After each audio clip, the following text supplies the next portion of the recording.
If you're opening a new Etsy shop, then this video is a must-watch. The last thing you want to do is invest countless hours researching the market, creating your products, perfecting the keywords, only to have your shop suspended when you launch. And that's why we're here today. My goal is to guide you towards a successful Etsy shop launch and also reducing the risk of your shop being banned or suspended by implementing a few simple steps. You might be surprised by the number of seemingly minor errors that new sellers are making, which can lead to a shop suspension, and these are the small oversights that we can easily correct, ensuring your shop longevity and success. In this video, I explain reasons why an Etsy shop can get suspended or banned, also what happens when Etsy suspends your account, and how you can avoid getting suspended. I've launched multiple Etsy shops over the years and managed to avoid suspension by following a set of guidelines that I follow along with my students. So make sure to stick around because this might just be the most important video that you will watch to ensure you have a successful Etsy shop. So let's get into it. Let's start by going over that if you do get suspended or banned, a lot of the time it's not even your fault. Etsy uses automated systems to protect against scammers and bots, and new Etsy shops might accidentally trigger some of these systems. Here are some common reasons why Etsy shops can get suspended or banned. Number one is posting too many listings, and we're talking about 30 plus a day, which Etsy might interpret as spamming. So if you've been following my content, you know one of my strategies is to bulk upload, but I don't like to do more than 10 to 15 a day. And especially now, it can be really easy to get carried away when you're using AI to create your products and automating the whole uploading process. So make sure not to post too many listings at once because Etsy might think you are a scammer or a bot. Number two is having incorrect data on your Etsy account. So this is a really common mistake that a lot of new Etsy sellers are making. When you first launch your shop, you have to input a lot of personal information, banking information, credit card information, and it can be really easy to include typos. So make sure to double check the information. If not, Etsy will flag your account since it can't identify you as a real person. Number three is purchasing a product from your own store or creating a second account to favorite your items. I know how important it is to generate early favorites, sales, and reviews for your shops and listings, but definitely don't do that yourself. If you have friends or families who can genuinely become a customer of yours, allowing them to make a purchase from their own home, from their own Etsy account and personal credit card, so nothing gets linked back to you. I believe if they can be actual customers and leaving real reviews and honest reviews, it's okay to do a few of these. Number four is infringement of other intellectual properties such as copyrights or trademarks. If you're doing fan art, celebrities, movie-related items, or song lyrics, I think this is quite self-explanatory. I personally don't like to tap into these categories, even though I'm sure if you look on Etsy, you see a bunch of these listings, but I don't like to take on this risk. Even for my students in the program, I never recommend creating products in these categories. It's just not worth the risk, and I want to make sure I have shops that I build that can last me years to come.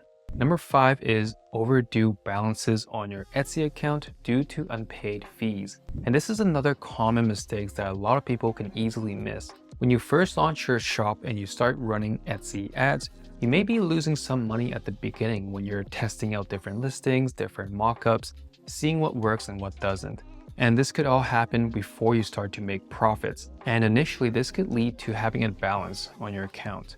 So make sure to have this paid out and have the correct credit card information on file that isn't expired. Okay, so that could be another thing. If you have an expired credit card account, it's not going to automatically pay for those dues and you will get flagged for your shop.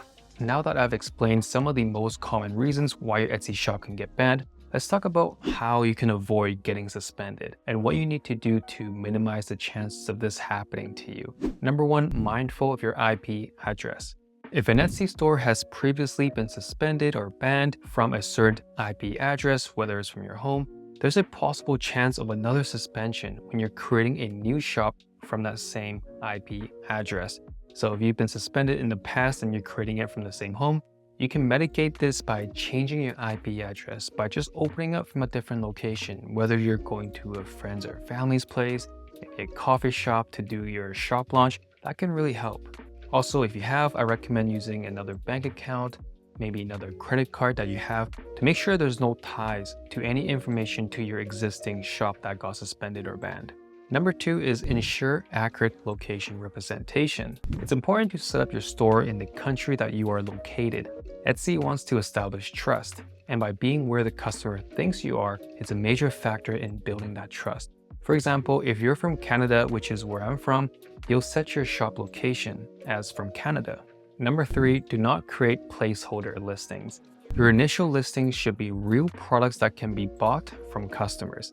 A lot of new sellers will make the mistake of launching a new shop and listing a few sample pieces, sample products, while they're building the real ones on the back end. And that's why I always like to tell my students to have all the assets prepared and ready before we even launch the store, before we even open it. This includes the keywords, the product images, the upload files, the descriptions, right? Everything else. This is by far the biggest reasons why a lot of people are getting banned. A lot of new sellers are getting banned by just not putting in real listings when they launch their shop. Etsy doesn't want any shops to have fake items, and because this can lead to customers having a bad experience if they're looking at a shop and half of the products aren't even real. This is really bad for the consumer, so something to think about. Number 4, provide correct personal information. So we talked a little bit about earlier, but let's say your name, the address, credit card numbers, social security numbers, or the bank information. And one of the most common pitfalls for new sellers is the banking information. So make sure you double check on all that. Number 5 is setting up your shop properly. So this includes setting up the seller's profile image, the shop logos, the banners, shop announcements, the shop policies, about page, FAQs, all these different things. Establishing a well-branded, fully filled out shop at the start will really reduce the likelihood of an early suspension. It shows Etsy's automated systems that you are a serious seller. You're not spamming random products, and this will lead to lowering the chances of triggering any suspension flags.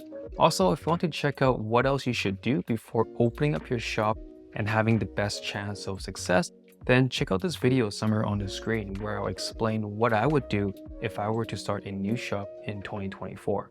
Now let's talk about how to get your account back in case you do get suspended or banned, which is filing an appeal.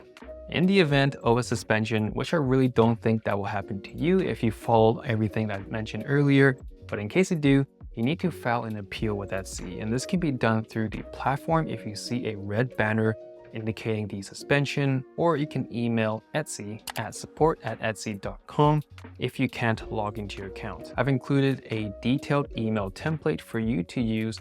I'll have it somewhere on the screen here, so save this video or screenshot it if you like. And what's important about in your appeal is to state that you provide quality products and you haven't violated any rules. And when it comes to the appeal process, the time it takes can really vary. It can range from the same day to a couple of weeks.